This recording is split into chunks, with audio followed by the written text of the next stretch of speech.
ये आप लोगों का प्यार मिल रहा है, आशीर्वाद मिल रहा है। हालांकि देश में दो ही वाद हैं जिनमें कोई विवाद नहीं, एक आशीर्वाद एक धन्यवाद। बाकी तो देश में सब विवाद है, जातवाद, भाषावाद, प्रांतवाद, इन्हीं विवादों में देश हमारा ग्रसित है। दद्दू एक कविता और थोड़ा सा हाँ मुखर हो रहे हैं। हाँ बिल्कुल बिल्कुल बिल्कुल, एक बार जोरदार तालियां, पूरे हाथ समवेत रूप से एक बार जोरदार तालियां। आदरणीय नरकंकाल जी स्वागत।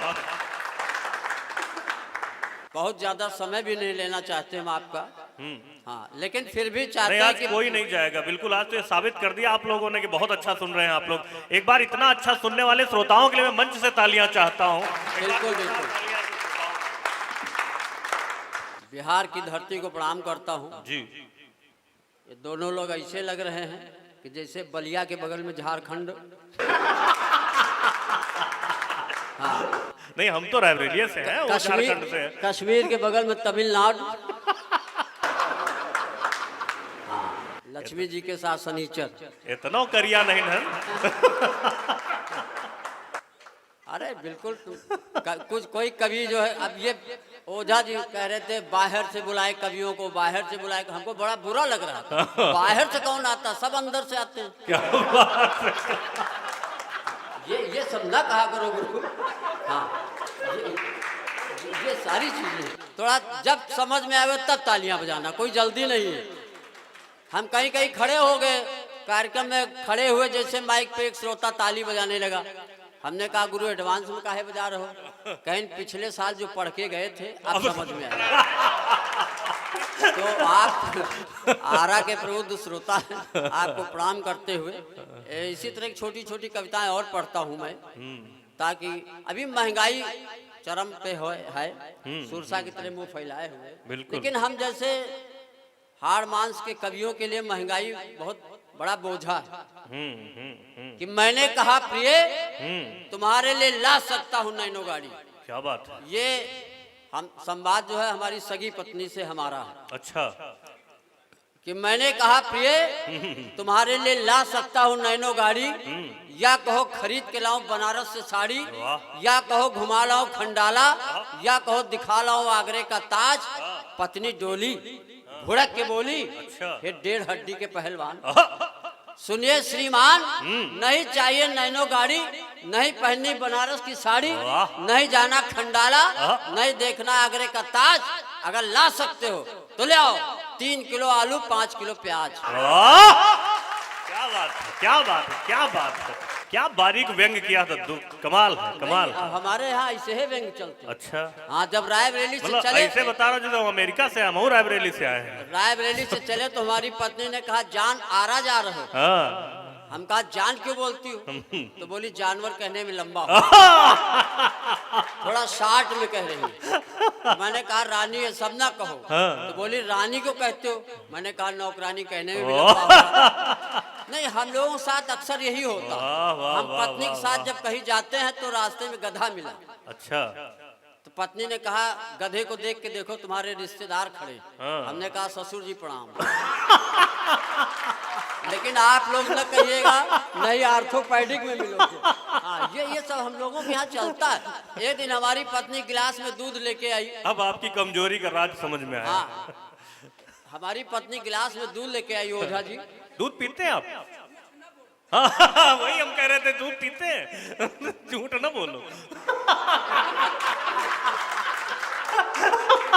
अच्छा, ये असल में वकील हैं, जो वकालत करता हो वो दूसरे से कहे झूठ न बोलो। अच्छा वकील साहब हो तो तुमको झूठ बोलने की क्या जरूरत?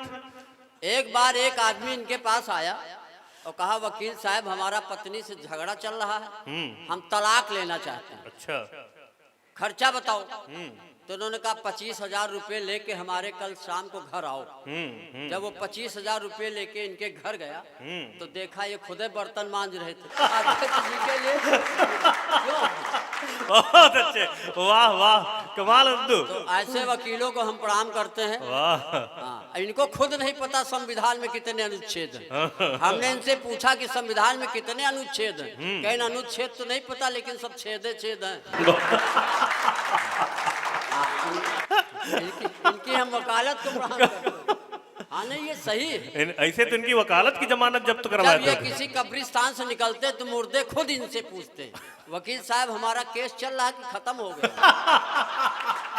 तो भाई बहुत अच्छा, ये हास्य की भी वकालत करते हैं और देश के सबसे बड़े हास्य के जादूगर और सबसे ज्यादा वायरल फीवर है ये, संक्रामक रोग है, कोरोना से ज्यादा खतरनाक वायरस है। बहुत अच्छे। चलिए, अभी किसी ने कोरोना की बात की थी, हम ही की। आप बहुत खतरनाक आदमी हैं। चलिए एक कविता और पढ़ता हूँ। दरअसल आपके शिष्य हैं, आप हमारे गुरु है ना। गुरु तो हम नहीं हैं। फिर का गुरु घंटाल। हाँ, गुरु घंटाल बैठे हुए। चलिए, मैं समय सीमा को ध्यान में रखते हुए, नहीं समय का रखिए, सीमा का हम रख लेंगे, सीमा हमारी पत्नी का नाम है। हमारा नाम सचिन थोड़े। अरे तो गोविंद की भी हो सकती है। चलिए, यह जब से पाकिस्तानी भौजी आई है, हाँ। पूरी मीडिया में इसी की खबर छाई है। वाह। हर न्यूज चैनल वाले ले रहे साक्षात्कार, मानो हो रजिया सुल्तान की रिश्तेदार। पबजी खेल खेल हुआ प्यार आ गई, सीमा करके सीमा पार आ गई, और गदर में सनी देओल ने उखाड़ा था नल, या पूरी बोरिंग उखाड़ आ गई। वाह वाह वाह वाह वाह। या पूरी बोरिंग उखाड़ आ गई। कोई कहता है पाकिस्तानी जासूस है, कोई कहता दगी हुई कारतूस है। वाह वाह वाह। और सुनेगा, अगली पंक्तियां पढ़ता हूँ कि जब जब इस देश को विदेशी माल भाया है, हाँ। इस देश पे कोई न कोई संकट गहराया है। वाह वाह वाह वाह। ईस्ट इंडिया कंपनी से प्यार, भारत पर अंग्रेजों का वाह अत्याचार। वाह। इसलिए बेटा सचिन, जिसे खा रहो समझकर बिरयानी, देख लेना कहीं निकल ना है सुपर्णखा गिनानी। क्या बात ना है, जाने बेचारे कितने पत्नी का दुख झेल रहे हैं। हाँ। और सचिन सीमा की लव स्टोरी देखकर हमारे गांव के बुढ़े भी पबजी खेल। लेकिन मैं देशभक्ति की 4 पंक्तियां पढ़ के पाकिस्तान को जवाब देता हूँ। स्वागत स्वागत। हाँ, हालांकि हमने बहुत पहले आइडिया हमको आ गया था। अच्छा। एक कविता की 2 पंक्तियां सुनाता हूँ, हमारी पुरानी कविता है। स्वागत स्वागत। कि पति परमेश्वर है जिसकी खातिर वेद वाक्य बेकार।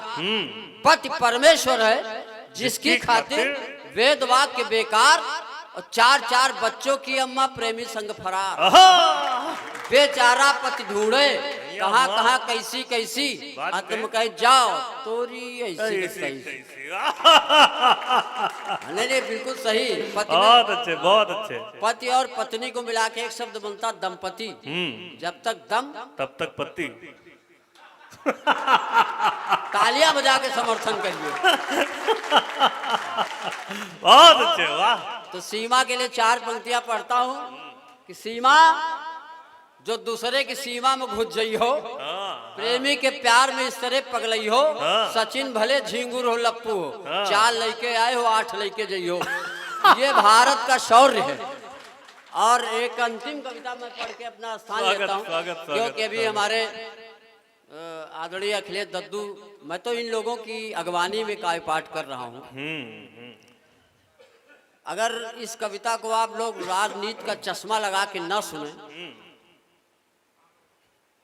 और एक राम भक्त के हृदय की पुकार सुन के समझ के इस कविता को, बिल्कुल बिल्कुल। हम राष्ट्रभक्त हैं लेकिन राम भक्ति भी हमारे हृदय में होनी चाहिए। बिल्कुल बिल्कुल।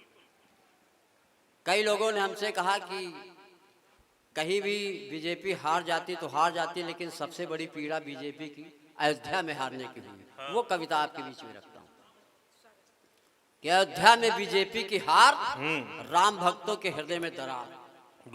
अयोध्या में बीजेपी की हार, राम भक्तों के हृदय में दरार। जो लोग ये चिल्लाते थे, राम की सौगंध खाते थे, जो राम को लाए हम उन्हें लाएंगे, पर उन्हें क्या पता था मंदिर का घंटा बजाने वाले साइकिल की घंटी बजाएंगे। वाह वाह वाह वाह वाह वाह। और जिस बीजेपी ने अयोध्या में भव्य राम मंदिर का किया निर्माण, प्राण प्रतिष्ठा के बाद वही हो गई निष्प्राण।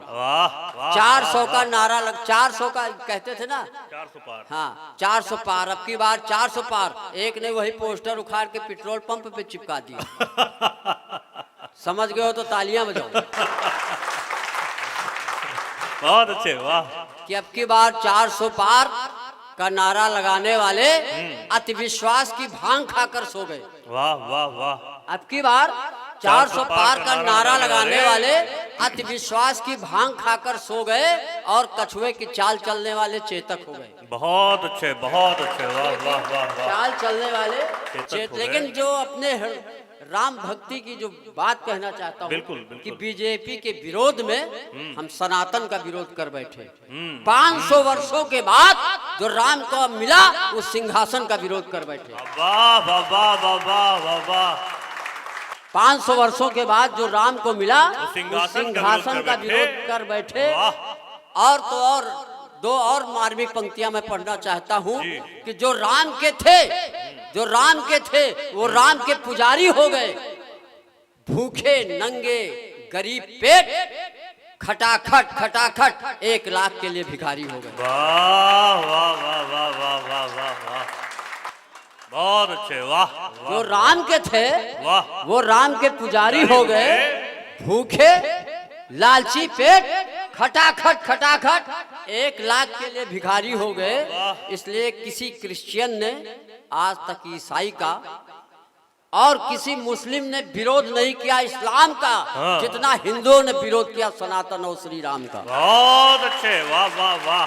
बहुत अच्छे, वाह जितना वाह। क्या बात है, हिंदुओं ने क्या विरोध बात है, किया क्या बात। सनातन और श्री राम का इसी मानसिकता के कारण हाँ। इसी मानसिकता के कारण गुलामी की जंजीरों में जकड़े थे। कभी यवनों के कभी अंग्रेजों के जबड़ों में पकड़े थे। बहुत जबड़ों अच्छे ने बहुत पकड़े अच्छे थे। बहुत अच्छे। भले ही और एक बात और बताना मैं भूल गया। बता दो। भूल इसलिए गया कि नाम का प्रभाव हाँ। नाम की शक्ति का प्रभाव हर जगह पड़ जाता है। इसीलिए अवध में अवधेश जीतता है और लल्लू हार जाता है। क्या बात है, क्या बात है, क्या नाम की शक्ति का प्रभाव हाँ। हर जगह पड़ जाता वाह, है। वाह। इसलिए अवध में अवधेश जीतता है और लल्लू हार जाता है। हमारे लल्लू जीतते हैं। अंतिम पंक्तियां ये इनके चाचा का नाम भी लल्लू है और वो प्रधान भी है। अब जिस गांव का प्रधान ही लल्लू हो, तालियां हो जाए हमारे संचालक जी। एक बार मैं इनके यहाँ गया था बहुत अच्छे बहुत अच्छे। तो हमने एक टिप्पणी किया था कि आजकल हर कोई कहता है कि प्रधान खा गए प्रधान खा गए। हमने कहा खाएंगे नहीं तो जिंदा कैसे रहेंगे। एक बार एक प्रधान के पेट का ऑपरेशन हुआ तो ईंटा निकला। तो डॉक्टर ने घर वालों से कहा कि परेशान न हो, जल्दी लाए हो इसलिए ईंटा निकला। देर करते तो खड़ंजा निकलता और देर करते तो भट्ठा निकलता। तो खाने पीने का तो काम करता चलता वाह रहेगा। वाह वाह वाह। तो और अंतिम पंक्तियां इसी मानसिकता के कारण हम गुलामी की जंजीरों में जकड़े थे। कभी यवनों के कभी अंग्रेजों के जबड़े हमको पकड़े थे। तुम भले सांसद या मंत्री राम के ही देश में राम के नहीं रहे। राम के देश में राम के नहीं रहे। भले तुम सांसद मंत्री हो जाओ पर भारत माता की निगाह में किसी काम के। बहुत धन्यवाद बहुत धन्यवाद। बहुत अच्छे।